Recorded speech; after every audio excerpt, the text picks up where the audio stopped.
আমার চেতনা চৈতন্য করে দে মা চৈতন্যময়ী, আমার চেতনা চৈতন্য করে দে মা চৈতন্যময়ী। ঈশ্বরে বিশ্বাস করেন? আমি করি, আবার করিও না।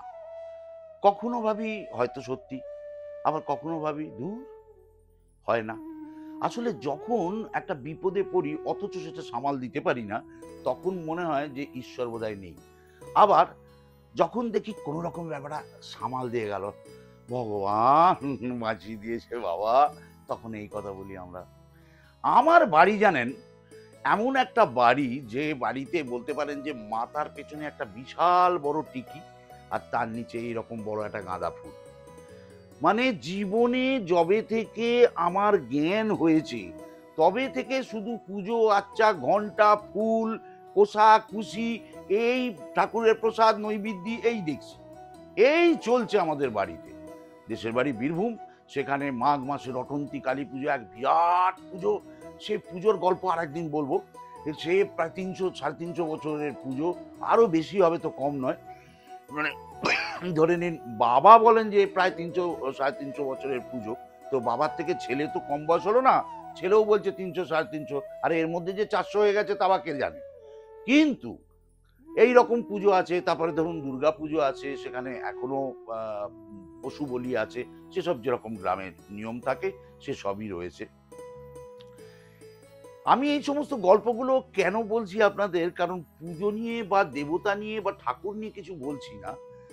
আমার অভিনয় জীবনে বেশ কিছু মজার মজার অভিজ্ঞতা হয়েছে, এবং সেগুলো কেন, কি করে, কবে, কিভাবে হলো, এটা ঠিক বুঝে উঠতে পারিনি। অদ্ভুত, মিস্ট্রিয়াস বলতে পারেন, মানে একটা রহস্যজনক ব্যাপার। যদিও আমি প্রথম ছবি করেছিলাম হুলুস্থুল, সে ছবি 1982 না 83 সালের ছবি, কিন্তু তখন আমি রেগুলার ছিলাম না।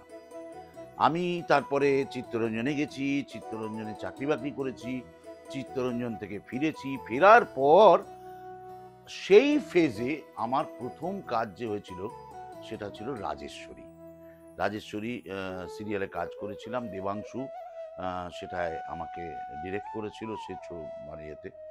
আর কুশল চক্রবর্তী ছিলেন ইপি হিসেবে। তো স্যার ভিডিওর প্রোডাকশন ছিল। তারপর যে কাজটি করেছিলাম সেটা আমার বড় পছন্দের, এবং আমার কেন, আপনাদের দর্শকরাও বড় পছন্দ করেছিলেন, যেটার নাম হচ্ছে শ্রীরামকৃষ্ণ। শ্রীরামকৃষ্ণ, আমি এই যে গদাধরের পরিবার, অর্থাৎ শ্রীরামকৃষ্ণের যে পরিবার, সেই পরিবারের সবচেয়ে বড় ভাই যিনি, তিনি হচ্ছেন রামকুমার। রামকুমারের চরিত্রে আমি অভিনয় করেছিলাম, এবং সুযোগ দিয়েছিলেন অনিন্দ সরকার। তিনি আমার অত্যন্ত অন্তরঙ্গ বন্ধু এবং বহু পুরনো বন্ধু, আমাকে সুযোগ দিয়েছিলেন এই চরিত্রে, এবং আমি সেই চরিত্রটা করেছিলাম।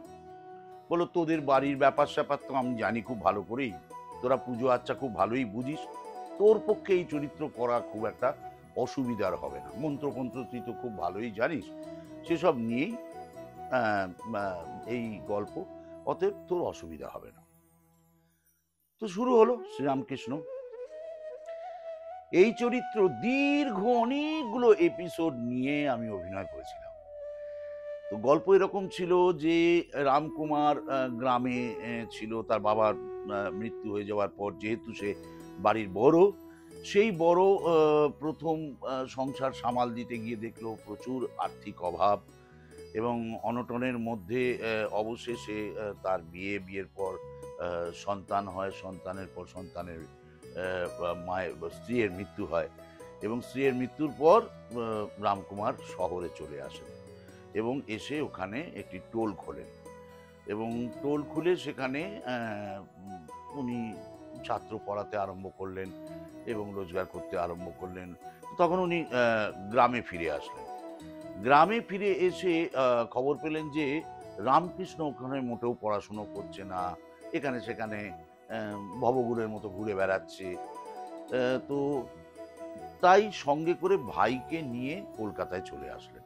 রামকুমার কলকাতায় নিয়ে এসে তাকে ওই টোলের কাজকর্ম করতে দিলেন এবং তার সঙ্গে পড়াশুনোও করাতেন ওকে।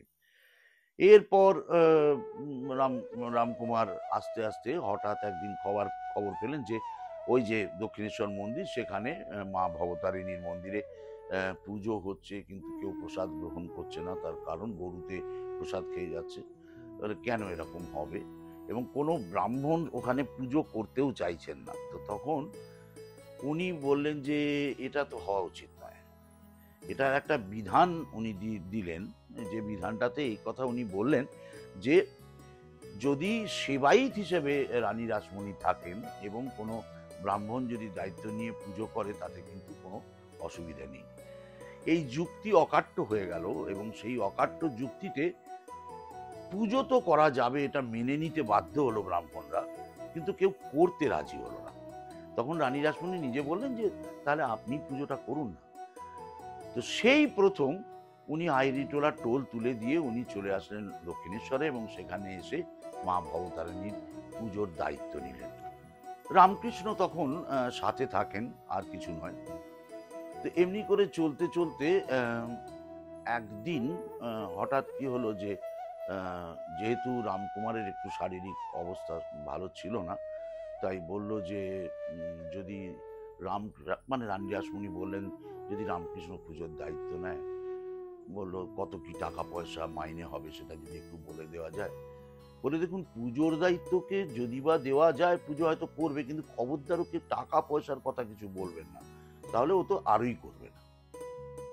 তো যাই হোক, সেই মানে পুজো করতে আরম্ভ করলেন শ্রীরামকৃষ্ণ।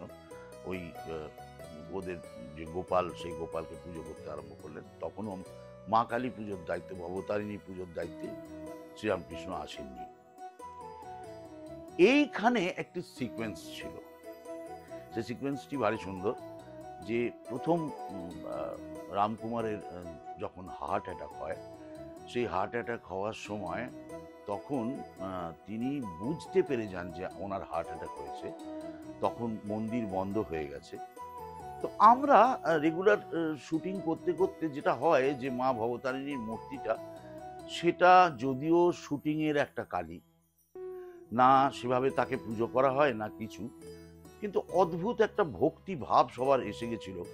প্রত্যেকদিন যখন শুটিং করতে আসতো, তো 12 মাস 24 দিনে সেই কালীকে একবার করে সবাই প্রণাম করে তারপরে যেত। কেন, কি কারণে জানে না, কিন্তু কালী তো একটা মূর্তি, তো একটা প্রণাম সবাই মিলে করে নিত। তো ওই দিন যেদিন শুটিং শুরু হচ্ছে, সেই দিন মানে ওই মন্দিরের এই থাম সেই থাম ধরে ধরে ধরে রামকুমার সামাল দিতে দিতে দিতে একবার মা কালীকে শেষবার মতন দেখে নেওয়ার জন্যে রামকুমার দরজা খুলে এসে দাঁড়ায়। ঘন্টা সামাল দিয়ে ঘন্টা ধরে রামকুমার টলতে থাকে। আর এটাকে পুরো শুটিং করছে অনিন্দ্য সরকার। এবার বলল যে তুই যে মন্ত্র বলিস, সেই মন্ত্রটাকে তুই বলতে আরম্ভ করবি, আর প্রত্যেকটা লাইন আলাদা আলাদা ভাবে আমি ক্যামেরা নেব। আমি আরম্ভ করলাম, কালী করাল বদনাং দক্ষিণাং দিব্যাং মুন্ডমালা বিভূষিতাং বলছি। আর একবার ট্রলি চলে গেল এভাবে, একবার ওপর থেকে শট নিল, একবার এপাশ থেকে শট নিল, একটার পর একটা লাইন। দক্ষিণাং দিব্যাং মুন্ডমালা বিভূষিতাং সদ্যশ্চিহ্ন শ্রেয় খড়গ বামদুদ্ধ করম্বুজাং অভয়ং বরদং চৈব দক্ষিণ ঊর্ধ্বত পানিকাং মহাম মেঘ প্রবংশামাং তথা চৈব দিগম্বরী কণ্ঠাবসাক্ত গলদ্ধুতরে চর্চিতাং। এই চলছে। আস্তে আস্তে বলতে বলতে ঘামছে রামকুমার, কারণ তখন তার স্ট্রোকটা হচ্ছে। এবং যখন পুরো মন্ত্রটা বলা শেষ হয়ে গেল, এই নিচে দড়াম করে পড়ে যাব। কোথায় পড়বো? কোষা কুশি, এই ফুলের থালা, তারপরে প্রদীপ, এ সমস্ত জ্বলছে, তার উপর সপাট আছড়ে আর দাম পড়বো। তো এইবার পড়বার সিকোয়েন্স, তো ক্যামেরা একদম লো অ্যাঙ্গেলে রয়েছে। আমি সপাট এই করতে করতে একদম কাটা কলা গাছের মতো ধপাস করে পড়লাম। তো এইটা স্লো মোশনে অনিন্দ্য সরকার বলেছিল যে নেওয়ার জন্য। স্লো মোশন আপনারা তো অনেক দেখেছেন। স্লো মোশন আস্তে করে উঠে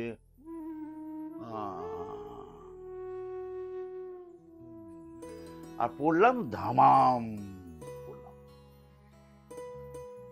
রামকুমার কি মরে গেল নাকি বেঁচে থাকলো জানা নেই। এখানে কিন্তু সেই এপিসোড শেষ। কাট। এবারে সবাই বলো বা ভালো হয়েছে, সুন্দর সুন্দর হয়েছে। কাট হয়ে যাওয়ার পর অনিন্দ্যবাবু বললো ভালো, সবাই বলো খুব ভালো করেছো। আমিও মনে মনে ভেবেছিলাম এটা না এইখানে খোঁচা খাবো কষার, ওখানে খুশির খোঁচা খাবো, ওখানে ঘন্টা লেগে যেতে পারে ঘাড়ে, এই সমস্ত ভেবে কিন্তু করিনি। কারণ তাহলে ন্যাচারালিটি হারিয়ে যাবে। পড়বো যখন সত্যি একদম সপাট পড়ে যাবো, লাগবে লাগবে একটু লাগুক গে, কিন্তু জিনিসটা তো ন্যাচারাল হবে। সেই কারণে সেভাবে অভিনয় করেছিলাম। এবারে এই যে পড়ে গেলাম, পড়ে যাওয়াটা সেটা কিন্তু স্লো মোশনে দেখার কোনো উপায় হতো না। এটা দেখতে হলে পরে টেকনিক্যালি দেখতে হতো। যখন পড়ছি তখন কি করে হবে, তখন তো স্লো মোশনে পড়তে পারবো না, সপাট পড়বো, কিন্তু পরে সেটা দেখা যেত। তো আমরা বললাম যে ঠিক আছে দেখি একবার সিনটা কেমন হয়েছে। যখন সিনটা আমরা দেখছি তখন সিনটা আমরা অদ্ভুতভাবে দেখলাম, হ্যাঁ ঠিক এই আমি পড়ছি, এই আমি মানে চোখে আমার সার অসার ইত্যাদি হচ্ছে, আমি দাম পড়ছি।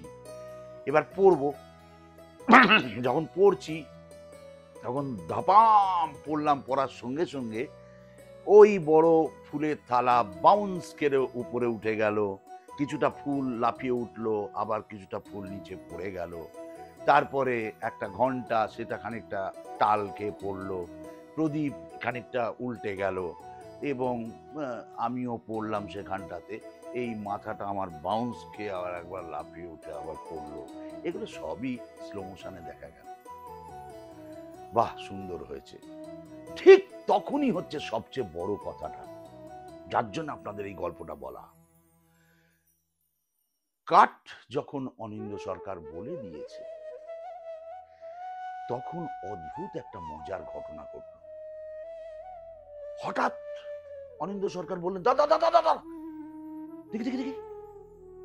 কাট বলার পরেও কিন্তু ধরুন 10-12 সেকেন্ড, 10 সেকেন্ড 5 সেকেন্ড মতন একটু ক্যামেরাটা রান করে তখন কাটে।